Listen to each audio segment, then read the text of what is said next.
পারি, নিশ্চিত করে মনে রাখুন এই কোরবানিটাই আল্লাহর দরবারে কবুল হবে। আর যদি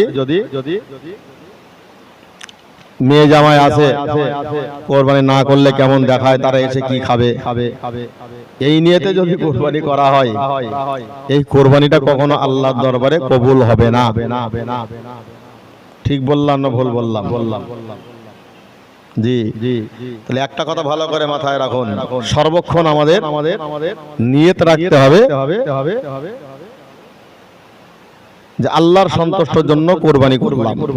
ইন্নামাল আমালু বিন্নিয়াত, সমস্ত নিয়ত, সমস্ত কর্মই নিয়তের উপর নির্ভরশীল।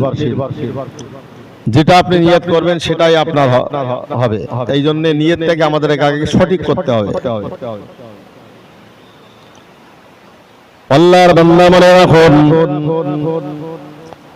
আল্লাহর নবী ইব্রাহিম আলাইহিস সালাতু ওয়াস সালামকে আল্লাহ কোরবানি করা অর্ডার করলেন।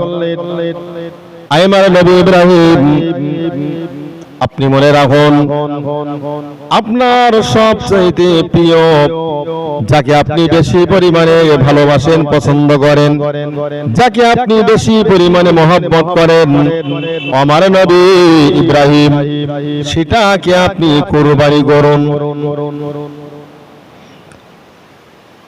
ও ঈমানওয়ালা মুসলমানেরা মনে রাখুন, নবী ইব্রাহিম আলাইহিস সালাতু ওয়াস সালাম উট কোরবানি করলেন, দুম্বা কোরবানি করলেন, অন্যান্য পশু কোরবানি করলেন, কিন্তু না মনে রাখুন, তার পরের দিন আবার মহান আল্লাহ নবী ইব্রাহিমকে আবার স্বপ্ন দেখালেন। আয় আমার নবী ইব্রাহিম, আমি আল্লাহ বলছি, আপনার সবচাইতে মহব্বতের জিনিসটাকে আপনি কোরবানি করুন, নহর করুন। আল্লাহর বান্দা মনে রাখুন, নবী ইব্রাহিম আলাইহিস সালাতু ওয়াস সালাম খুব চিন্তিত হলেন, আমি এত পশু এত কিছু করলাম, তবু আল্লাহ আমাকে বলছে, ও নবী ইব্রাহিম, সবচাইতে নিজের মহব্বতের জিনিসটাকে কোরবানি করুন।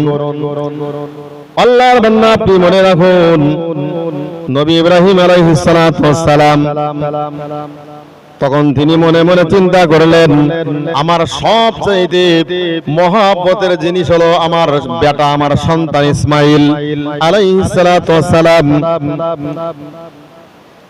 সবচাইতে মহব্বতের নিজের কলিজার টুকরা সন্তান ইসমাইল আলাইহিস সালাতু ওয়াস সালাম কি মনে হয় আল্লাহ কুরবানি করার কথা বলছেন। ও ঈমানওয়ালা মুসলমানেরা মনে রাখুন, আল্লাহর নবী ইব্রাহিম আলাইহিস সালাতু ওয়াস সালাম ইসমাইলকে কুরবানি করার জন্য নিয়ে চলে গেলেন, কিন্তু কুরবানি করার আগে মহব্বত হয়ে যাবে বলে, দয়া হবে বলে, দুঃখ হবে বলে নিজের চোখে পর্দা বেঁধে নিলেন। পর্দা বেঁধে নেওয়ার পরে যখন তিনি বিসমিল্লাহি আল্লাহু আকবার বলে কুরবানি করা নিয়েতে ছুরি বসিয়ে দিলেন। না মুসলমান মনে রাখুন, নিজের সন্তান কোরবানি হলো না, শেষ পর্যন্ত সাইডে পড়ে থাকে একটা জন্তু কোরবানি হলো, একটা উট কোরবানি হয়ে পড়ে আছে। আল্লাহর বান্দা মনে রাখুন, নবী ইব্রাহিম আলাইহিস সালাতু ওয়াস সালাম সঠিক নিয়ত করেছেন যে আল্লাহ যেটা বলেছেন আল্লাহর সন্তুষ্টির জন্য আমি আমার সন্তানকে কোরবানি করব। আল্লাহ তো এটাই পরীক্ষা করার জন্য নবী ইব্রাহিম আলাইহিস সালাতু ওয়াস সালামকে এই কথা বলে দিলেন। আজকে ভাবতে হবে না আমাদের, নবী ইব্রাহিম আলাইহিস সালাতু ওয়াস সালাম তার নিয়ত ছিল খাঁটি, নিজের সন্তান কোরবানি হলো না, একটা পশু কোরবানি হলো। আল্লাহ বলছে, আয় আমার নবী,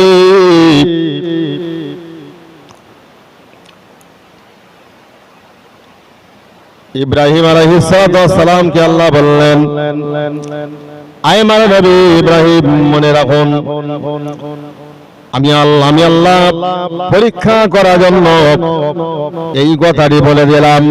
মহান আল্লাহ বললেন, আয় আমার নবী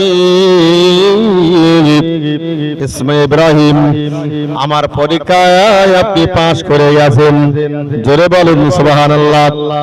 আল্লাহর বান্দা মনে রাখুন, আল্লাহ যদি পৃথিবীর জমিনে যত নবী রাসূল আল্লাহ পাঠিয়েছেন, সমস্ত নবীর চাইতে নবী ইব্রাহিম আলাইহিস সালামকে আল্লাহ কঠিন কঠিন পরীক্ষায় ফেলেছিলেন।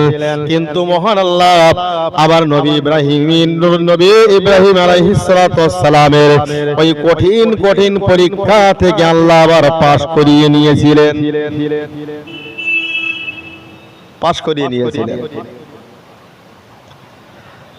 তাই ঈমান আলা মানুষ যারা, মুমিন মুত্তাকিন আল্লাহওয়ালা যারা, এদেরকে আল্লাহ মাঝে মাঝে পরীক্ষা করে থাকেন। কখনো বা নিজের শারীরিক দিক থেকে, আবার কখনো ফসল নষ্ট দিয়ে, বিভিন্ন দিক থেকে মহান আল্লাহ ঈমানদারদেরকে পরীক্ষা করেন।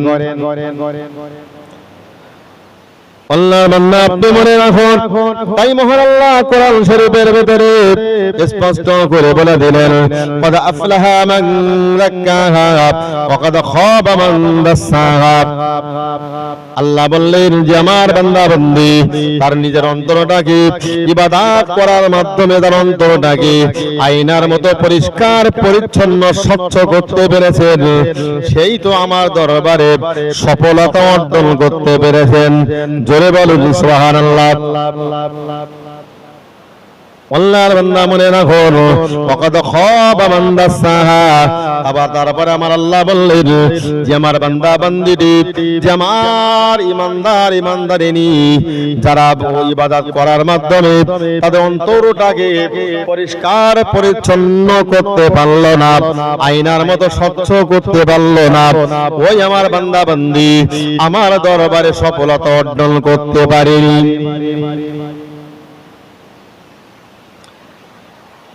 যদি আমি হিংসা করি, না মুসলমান মনে রাখুন, আপনার ভিতরে যদি অহংকার থেকে থাকে, আল্লাহর ভিতরে যদি অহংকার থেকে থাকি, আপনার ভিতরে যদি অহংকার থেকে থাকি, আপনি যদি কুরবানি করেন, ওই কুরবানি তো আল্লাহর দরবারে গৃহীত নয়। না মুসলমান মনে রাখুন, অনেকে মনে করে আমিও হজ করে গেছি তাই বলে লোকে আমাকে হাজী বলুক। না, আপনারও হজ তো আল্লাহর দরবারে গৃহীত হয়নি। ওই হজটা করা মানে হলো আল্লাহর হুকুম পালনের জন্য আল্লাহকে সন্তুষ্ট করাই মানেই হলো হজ। অনেকে আবার আছে হজ করে এসে মুনাফিকি করার বড় পান্ডা তৈরি হয়েছে। অহংকার, আত্ম অহংকার, গরিমা, এগুলো থেকে যদি আমরা মুক্ত হতে পারি, নিশ্চিত আল্লাহর শাহী দরবারে আমরা হিসাব দিতে পারবো। আল্লাহর বান্দা মনে রাখুন, নবী রাসূলগণেরা বড় ঈমানওয়ালা মানুষেরা, নবীর সাহাবীগণেরা তারা কুরবানি করেছিলেন না, তাদের ভিতরে অহংকার ছিল না, তাদের ভিতরে চগল করেছিল না, তাদের ভিতরে মুনাফিকি ছিল না, তাদের ভিতরে কোন রকমের আত্ম অহংকার বনায়িত্ব ছিল। তাদের কুরবানিটা ছিল আল্লাহকে সন্তুষ্ট করার জন্য। আল্লাহর বান্দা মনে রাখো, যদি আল্লাহর সন্তুষ্টের জন্য এই কুরবানি করতে পারি, তবে আপনি মনে রাখুন আল্লাহর দরবারে আপনার জন্য স্পেশাল